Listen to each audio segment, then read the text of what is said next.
Assalamualaikum warahmatullahi wabarakatuh. Perkenalkan, nama saya Medi Miranda Tambunan dari kelas reguler C. Di sini saya akan menganalisis salah satu proposal yang berjudul Peningkatan Kemampuan Menulis Cerpen dengan menggunakan model pembelajaran menulis imajinatif berbasis pengalaman pribadi pada peserta didik di kelas 9 SMP Negeri 18 Semarang. Ada 5 poin yang akan saya analisis di dalam proposal. Yang pertama, apa yang dilakukan peneliti sampai ia merumuskan PTK? Yang kedua, apakah peneliti cermat dalam memilih teori sebagai landasan? Yang ketiga, instrumen yang digunakan peneliti dalam mengumpulkan data. Yang keempat, uraikan proses pelaksanaan tindakan di setiap siklus telaah apakah ada perbedaan di antara siklus pertama dan siklus kedua. Yang terakhir, yang kelima, saya akan menguraikan cara si peneliti dalam menganalisis data.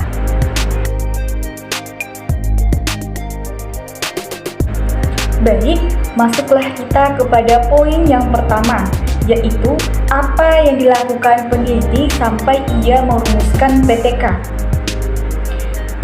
Kompetensi dalam pembelajaran bahasa Indonesia salah satunya adalah kompetensi bersastra.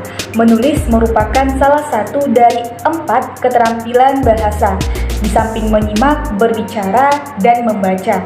Berdasarkan penelitian yang sudah dilakukan di SMP Negeri 18 Semarang ini, di kelas 9, sebagian besar peserta didik bercerita bahwa hanya menulis ketika peserta didik mendapatkan tugas dari guru.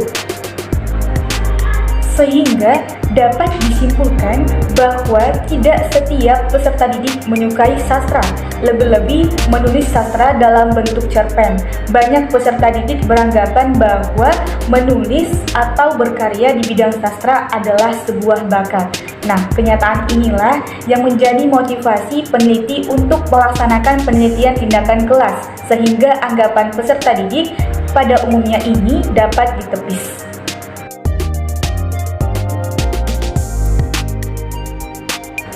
Poin yang kedua, apakah peneliti cermat dalam memilih teori sebagai landasan?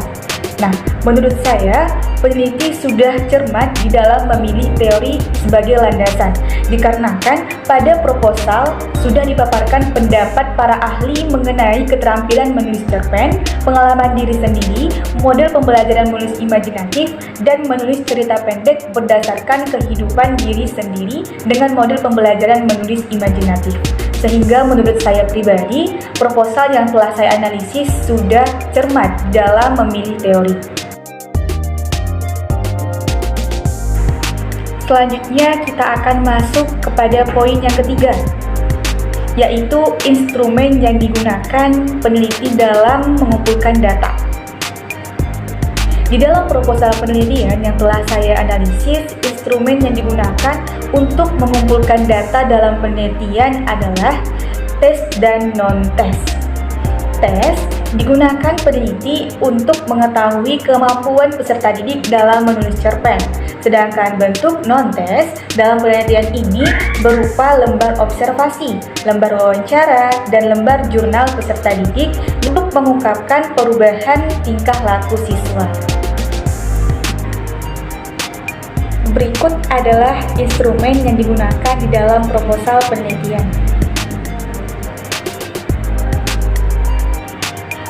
Masuklah kita kepada poin yang keempat. Apakah ada perbedaan siklus pertama dan siklus kedua? Nah, jawabnya pasti ada. Di dalam siklus pertama memiliki 4 tahap. Yang pertama adalah perencanaan, yang kedua adalah tindakan, yang ketiga observasi, dan yang keempat refleksi. Yang pertama kita akan membahas perencanaan. Pada tahap perencanaan ini terjadi refleks awal.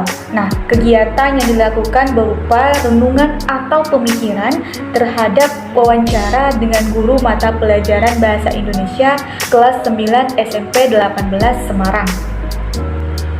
Perencanaan yang dilakukan yang pertama, menyusun rencana pelaksanaan pembelajaran yang berisi langkah-langkah sesuai dengan tindakan yang dilakukan.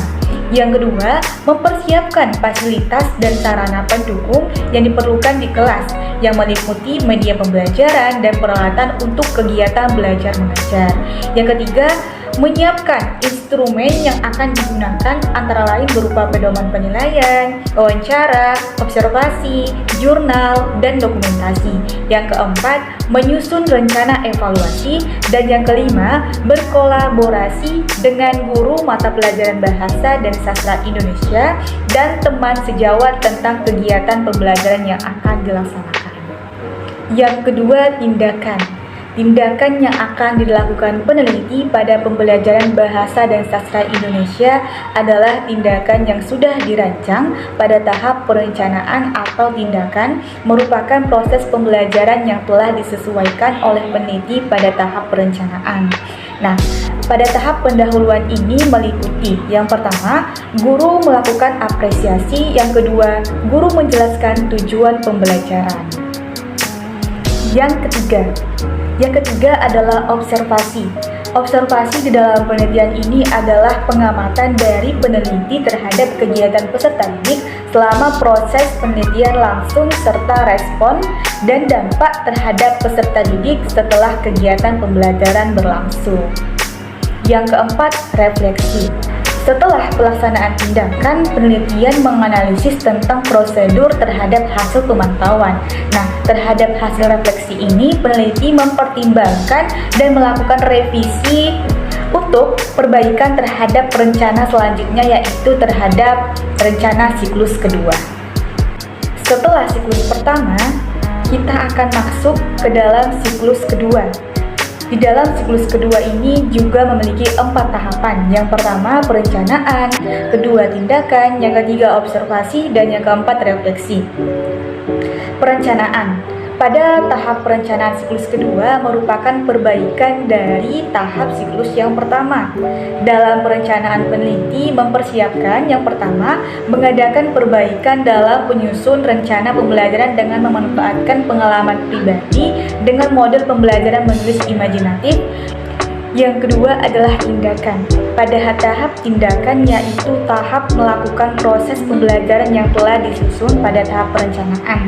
Proses tindakan ini meliputi 3 tahapan. Yang pertama, pendahuluan, inti, dan penutup. Tahap pendahuluan merupakan tahap pengkoordinasian peserta didik siap dan mengikuti pembelajaran.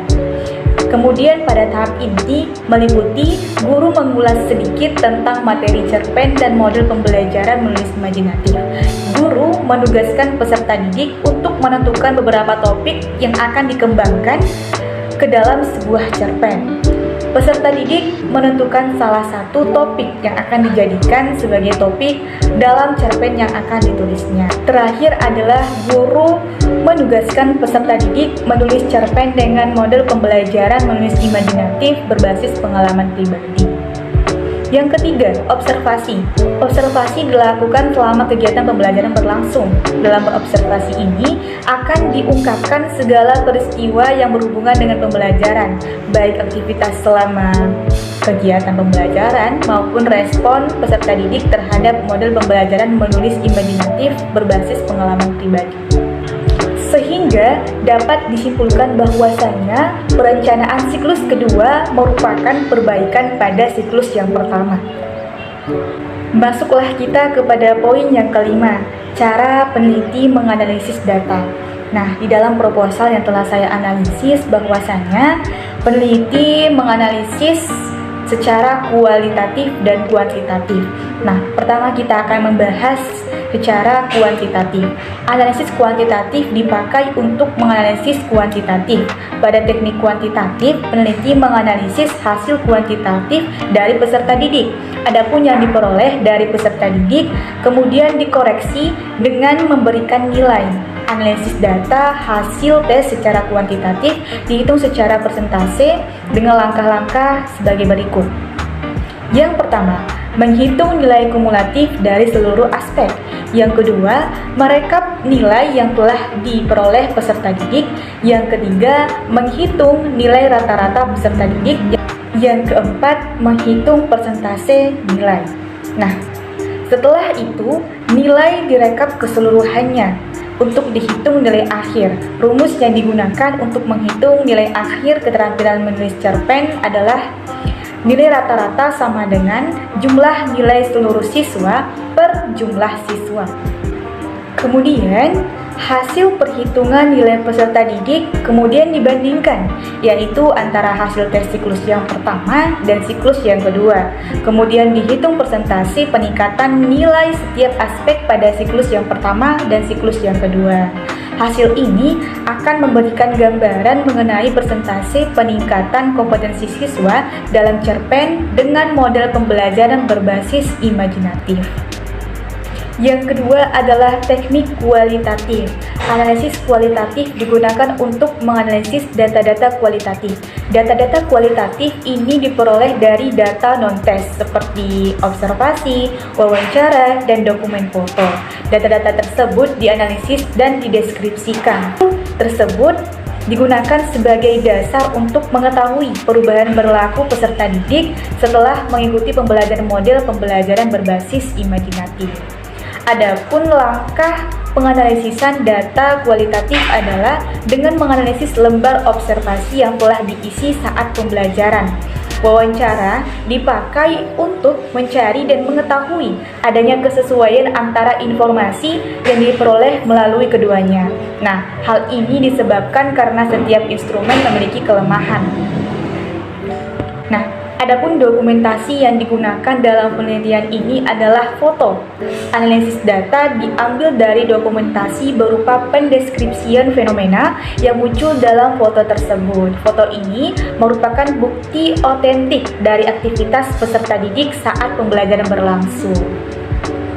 Kemudian dapat disimpulkan bahwa hasil analisis siklus yang pertama dan siklus yang kedua dibandingkan untuk mengetahui perubahan tingkah laku peserta didik. Dari hasil perbandingan tersebut dapat diketahui peningkatan perubahan tingkah laku siswa.